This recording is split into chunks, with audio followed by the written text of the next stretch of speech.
고백합시다. 강권함으로 영혼을 살리라.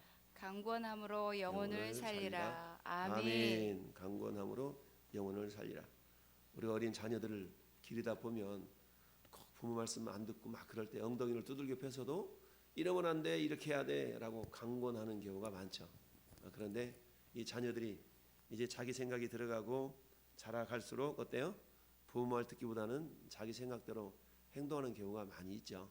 어릴 때는 강권하면 말을 잘 듣는데 나이가 클수록, 나이가 들어갈수록 자기들이 생각으로 사로잡혀서 자기 생각대로 자기 뜻대로 행하는 경우가 많습니다. 자, 14장 1절부터 계속 연결되어진 내용이 오늘 본문입니다.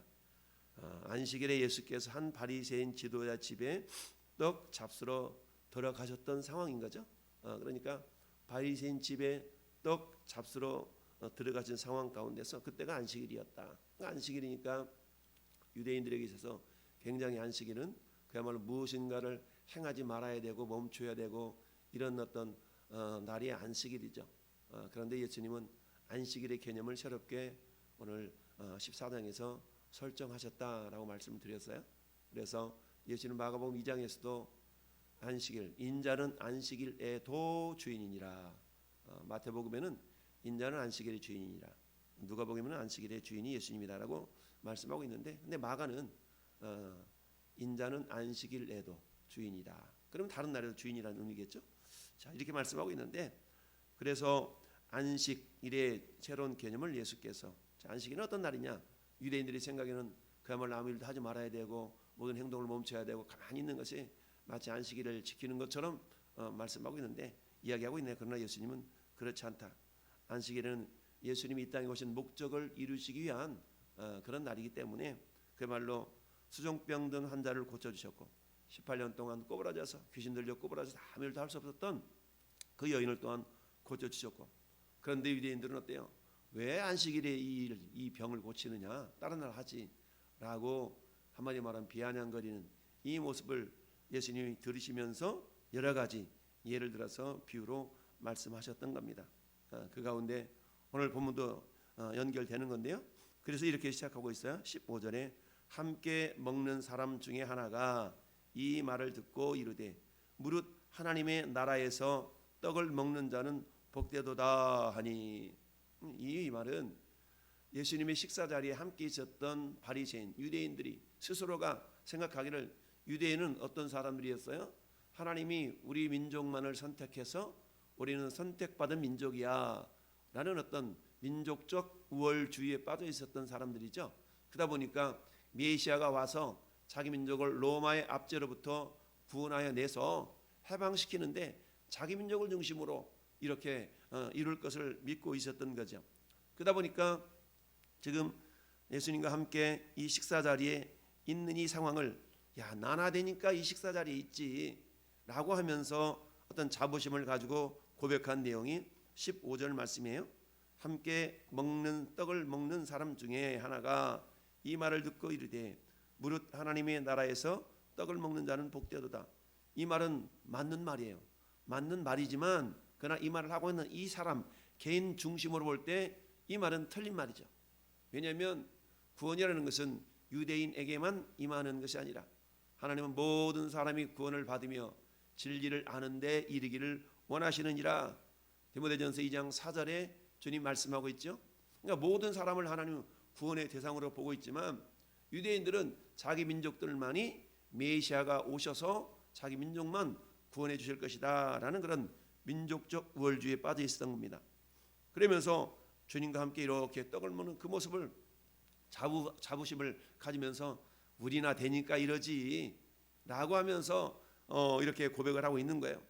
그래서 하나님의 나라에서 떡을 먹는 자는 복되도다 라고 말씀하고 있죠.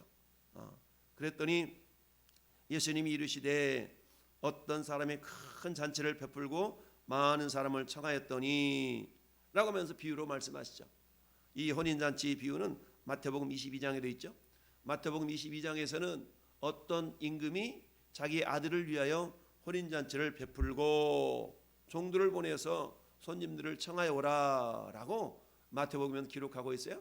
근데 오늘 본문에서는 임금이라고 표현되지 않고 어떤 사람이 큰 잔치를 베풀었다라고 말씀하고 있어요. 그리고 많은 사람을 청하였다.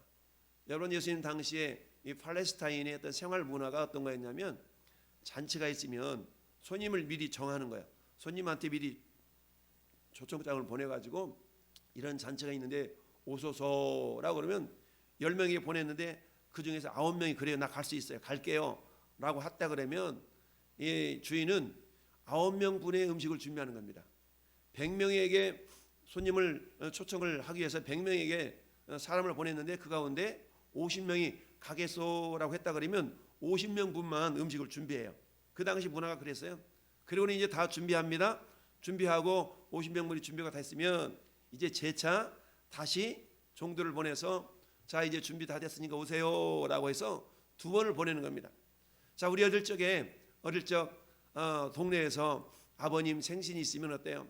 야, 막내야, 가서 저기 누구 가서 모시고 와서 아버님 생신 자리에 같이 식사하도록 그렇게 초대해라 라고 해서 심부름을 갔던 경험이 있는데요.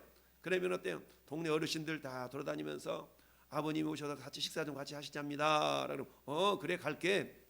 이런 사람도 있고, 내가 어떡하나 오늘 일이 있어서 못 가겠는데 라고 하는 사람들도 있죠. 이처럼 이 팔레스타인 지역의 이 잔치의 풍습 자체는 미리 잔치를 다 준비해놓고 완성됐으니까 오세요 라기보다는 준비하는 과정 속에서 먼저 초청하고 초청될 사람이 몇 명인가를 어느 정도 가늠을 해서 거기에 맞는 음식을 준비하는 것이 풍습이었다. 오늘 본문도 그런 내용이죠. 그래서 어떤 사람이 큰 잔치를 베풀고 많은 사람을 청했어요. 야, 많은 사람을 청할 정도까지 어떤 영향력 있는 사람인가 보죠. 그랬더니 잔치할 시간에 그 청하였던 자들에게 종을 다시 보내서, 이런 의미예요. 다시 보내서 오소서 모든 것이 준비되었나이다 그랬어요. 이제 청해서 갈게 이런 사람들 수만큼 음식을 준비해서 이제 다시 오라라고 사람을 보냈는데, 야, 다 일치하게 사양하여 한 사람이 이르되 나는 밭을 샀으니까 아무래도 나가 보야 하겠으니 청하건대 나를 양해하도록 하라. 아이고, 이거 미안해서 어떡하나, 내가 밭을 산 걸 까먹었네 라고 하면서 가봐야 된다고 하면서 이 초청 자리를 거절하고 있죠.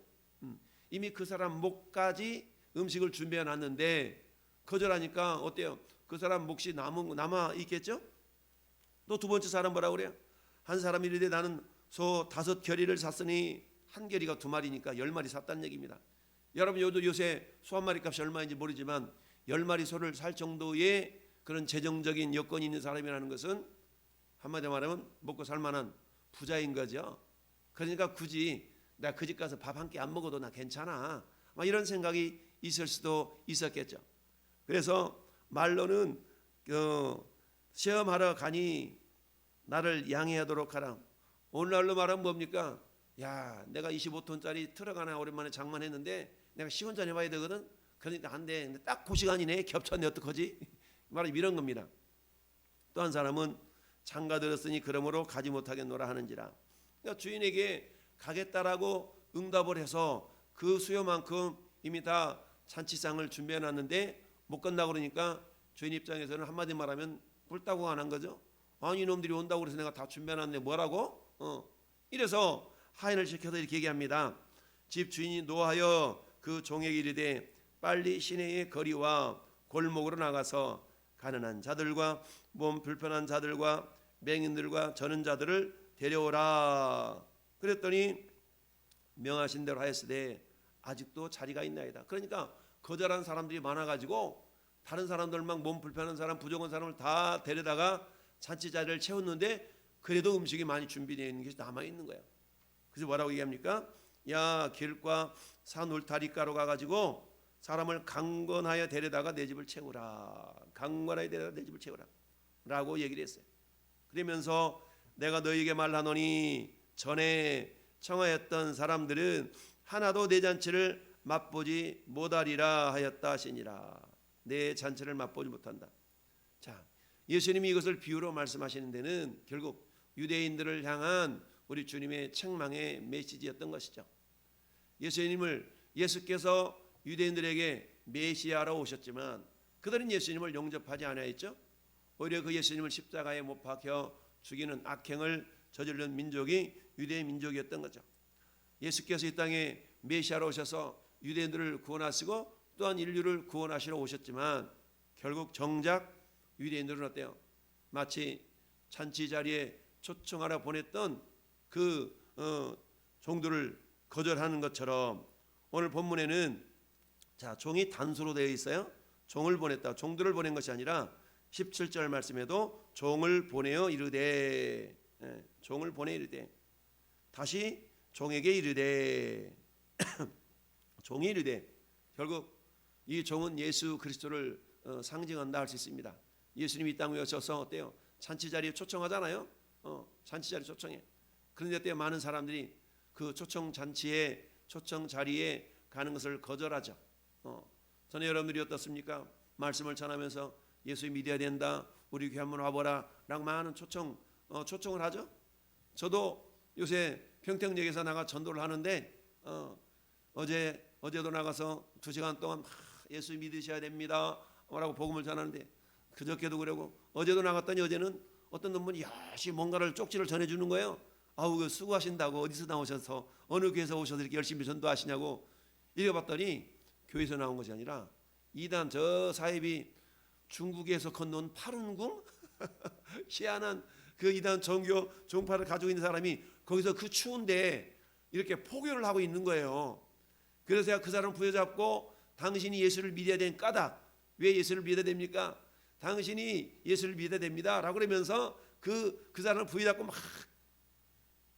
도를 전했죠. 예수님을 전했더니 그 옆에서 어제부터인가 이렇게 딸랑딸랑 이 구세군 자선남비 하시는 분들이 계시는데 제가 막 복음을 전했더니 옆에 계신 분들이 아멘 할렐루야 아멘 이렇게 반응을 어제 보이시더라고요. 이단들도 이렇게 와서 열심히 복음을 전하는데 저도 그 차가운 날씨 가운데서 어제 막 나가서 예수 믿으시라고 예수는 그리스도입니다. 예수를 영접해야 됩니다 라고 하면서 막 전도지 나누면서 이렇게 있는데 그 차가운 날씨 가운데서도 어떤 사람은 수고한다 그러는 사람도 있고 어떤 사람들은 시끄럽다 그러는 사람도 있고 막 이렇게 다양한 반응이 나타나요. 그래도 그나마 개중에 전도지 받고 고맙다고 하는 사람도 있고 수고한다는 사람도 있고 그러는데 100명이면 한두 명이 전도지를 받지 98명은 다 그냥 뭐 보듯이 이렇게 지나가는 사람이 대부분이에요. 그러거나 말거나 하나님이 여전히 그래도 복음을 전하라라는 명령을 우리에게 주셨죠. 오늘 본문을 보니까 우리 주님 마음이 심정이 이해가 되는 겁니다. 많은 사람을 청했어. 많은 사람을 청했는데 말로는 알았습니다 라고 해석을 해놓고 정작 그 잔칫날에는 오지 않았다는 얘기죠. 우리가 교회들마다 1년에 한두 차례씩 초청잔치를 하지 않습니까? 초청잔치라면 누구에게 가서 이번 초청잔치에 어떤 사람 와야 됩니다 하면서 초대장도 나눠주고 오면서 목사님 이번에 이런 사람 온다고 그럽디다. 목사님 저번 이런 사람 온다고 그럽디다. 그래서 몇 명 정도 올 것 같구나. 그래서 선물도 준비하고 막 그런 정작 당일에는 어때요? 간다고 했던 사람들이 다 오지는 않죠. 동일한 모습이 성경의 모습이나 오늘날의 모습이나 그게 다를 바가 없다라는 얘기죠. 야, 그러면서 너희에게 말하노니 전에 청하였던 그 사람들은 하나도 내 잔치를 맛보지 못하리라.